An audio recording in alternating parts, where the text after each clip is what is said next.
President Trump has left the G7 summit in Canada early because of the continuing crisis in the Middle East. The G7 meeting in Kananaskis, Canada, was supposed to show that the world's most powerful democracies are united.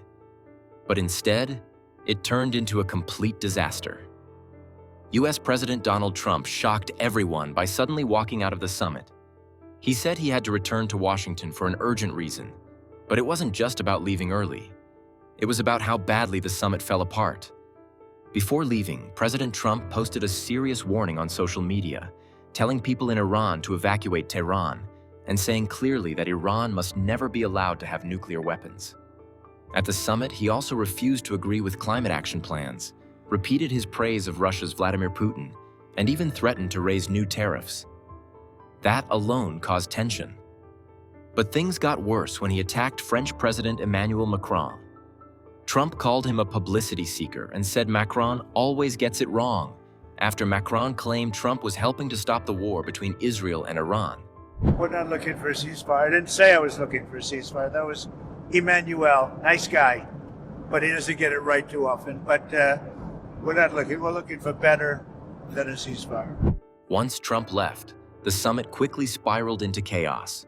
Leaders canceled press events, rushed to put out a weak final statement, and behind closed doors, Macron and German Chancellor Olaf Scholz were seen arguing about sanctions and military help. Instead of unity, the summit revealed just how divided these leaders really are. Now people are asking a serious question. If these leaders cannot even agree during a time of crisis, how can they protect the world from growing dangers? This G7 may mark a turning point, a sign that global leadership is no longer reliable. And if that's true, what comes next could be far worse. Before we get into the full story and analysis, ensure you are subscribed. First signs of trouble showed just when the meeting was about to kick off. It started when Trump held a press conference that shocked everyone.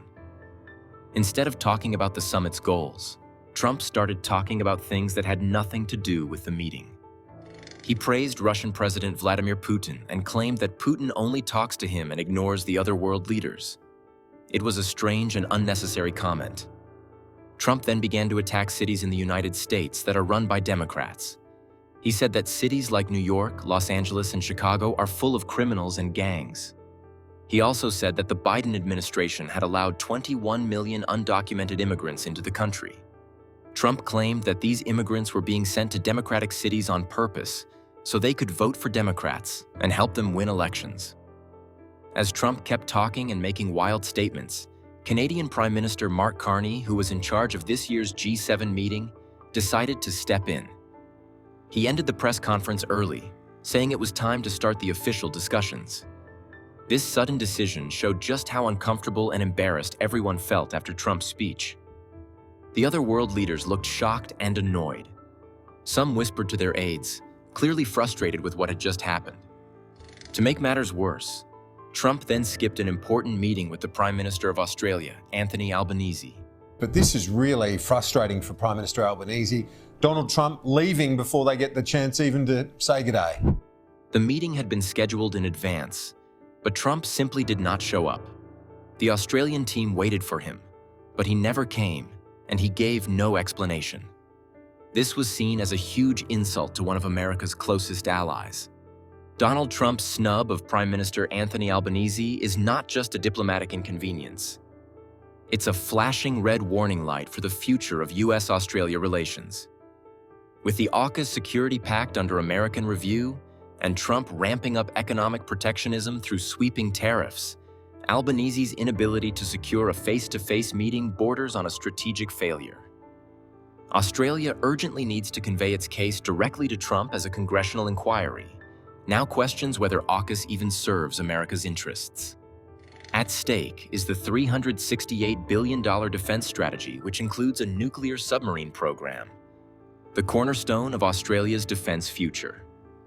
And with Trump imposing tariffs that could hit Australian exporters hard, Canberra desperately needs to negotiate.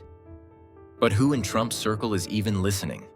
Behind closed doors, US officials are said to be frustrated with Australia's growing assertiveness. And Trump, famously volatile, is not known for diplomatic forgiveness. Worse still, Albanese has little to no personal rapport with him, an absence that only fuels uncertainty. Since Trump returned to office, relationships between the United States and its traditional allies have become worse. Countries in Europe and other parts of the world are beginning to see the US as unreliable. Organizations like NATO and the World Trade Organization, which depend on strong US leadership, are now struggling. The G7, once a symbol of cooperation, is now a stage for political showdowns and mistrust. This situation leaves the world in a difficult position. If America is no longer willing to work with its partners, who will take its place? During the summit, Trump said he wanted to invite Russia back into the group, changing the G7 back to the G8. Russia had been kicked out in 2014 after it invaded Crimea, which is part of Ukraine. That decision was made by all the other countries together. But Trump said kicking Russia out was a mistake. He blamed former President Barack Obama and former Canadian Prime Minister Justin Trudeau for making Putin feel disrespected. Trump also said that if Russia had never been removed, maybe the war in Ukraine would not have happened. Trump's words were not just confusing. They made it seem like he supported Putin more than he supported America's allies. This made many people nervous. Some even wondered whose side Trump was really on. For world leaders who came to the summit hoping to make progress on security and peace, Trump's comments were a serious blow. Instead of helping build unity, he was breaking it apart. Many experts and diplomats saw this as dangerous.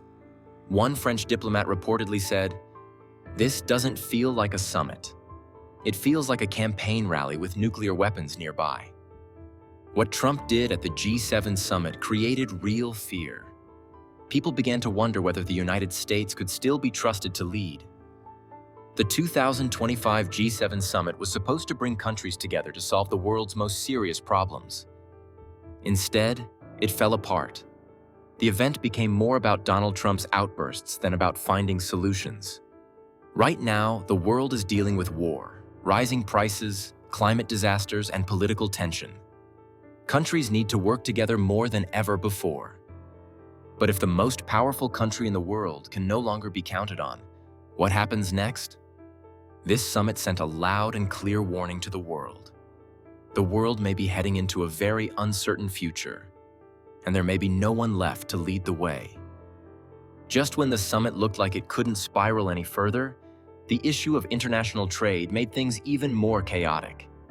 Trade relations between the US and its allies have already been fragile under Trump's leadership, but his comments during the summit threw fuel on the fire.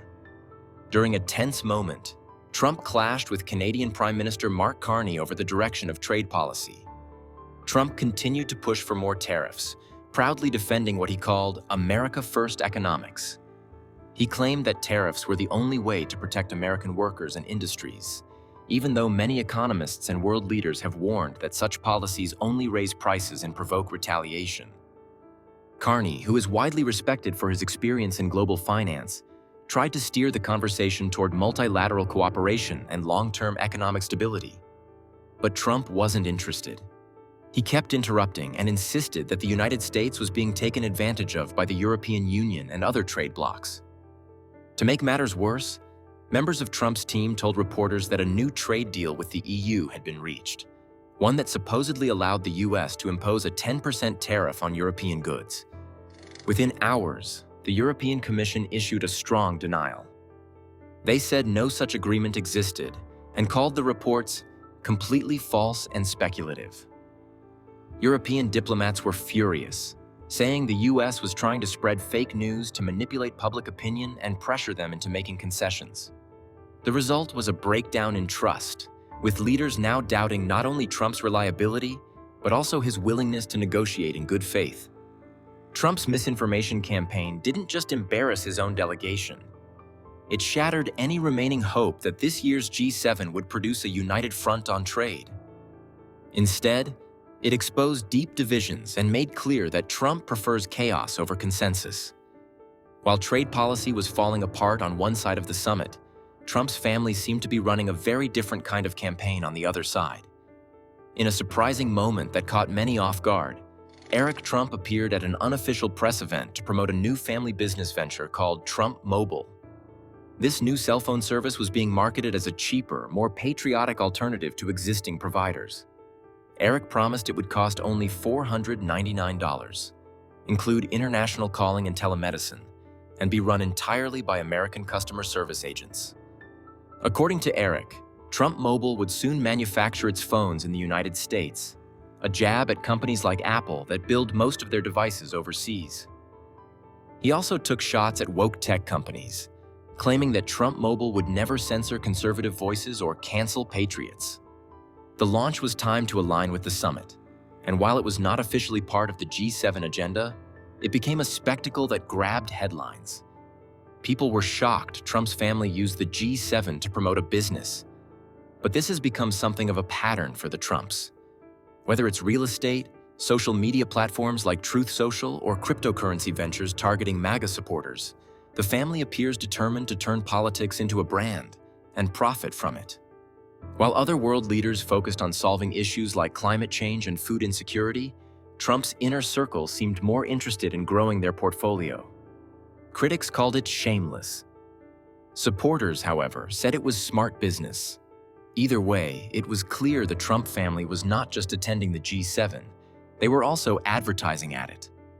Back in the United States, the political arm of Trump's movement was busy pushing a new budget bill through Congress that had everyone talking. The bill, written and supported by hardline MAGA Republicans, proposed slashing billions of dollars from key public programs. According to the nonpartisan Congressional Budget Office, the proposal would take away health care from at least 15 million Americans. It would also gut food assistance programs and cut down housing support for struggling families. What's worse, even though these cuts were supposed to save money, the CBO said the bill would actually increase the federal deficit by trillions of dollars over the next 10 years. The man in charge of the CBO, Philip Swagel, was appointed by Republicans and has a long history in conservative economic circles. According to analysts, the bill would take an average of $1,600 a year from low-income Americans, while the wealthiest households would get tax breaks worth at least $12,000. In simple terms, this was a plan to take money from the poor and hand it to the rich. It was a policy born from the same ideology that sees government programs as wasteful and billionaires as job creators. But more importantly is how Trump is handling cooperation with international partners on the Iran-Israel conflict. When a U.S. official confirmed that President Trump would not sign the G7's joint statement calling for de-escalation between Israel and Iran, it did more than break protocol. It exposed deep fractures in international cohesion. The communiqué, endorsed by Canada, the EU, Germany, and Japan, affirmed Israel's right to defend itself, condemned Iran's nuclear ambitions, and urged calm. Yet Trump refused, saying his previous public statements were enough. The immediate consequence is a blow to U.S. credibility. Allies expect solidarity, especially when confronting global conflict. By stepping aside, Trump signaled a unilateral approach, showing that U.S. participation can no longer be taken for granted. The unity of the G7, already weakened amid disagreements over trade and climate action, now appears even weaker. Lacking America's signature, the joint message loses influence. Without unified backing, Iran and Israel may feel emboldened to escalate, increasing the chances of a broader conflict. Moreover, without U.S. commitment, Europe and Canada could feel compelled to pursue independent security strategies or forge regional coalitions without Washington. This G7 meeting wasn't just a failure. It exposed deep fractures between Western allies, right when rival blocs are becoming more united and confident. If the world's most powerful democracies can't even agree on basic principles, what happens when the next global crisis hits? One thing is clear. Global leadership is shifting, and the old order may never return. We're watching these developments closely and will bring you the sharpest analysis as it unfolds. Make sure you're subscribed, because the world is changing fast, and you'll want to stay ahead of it.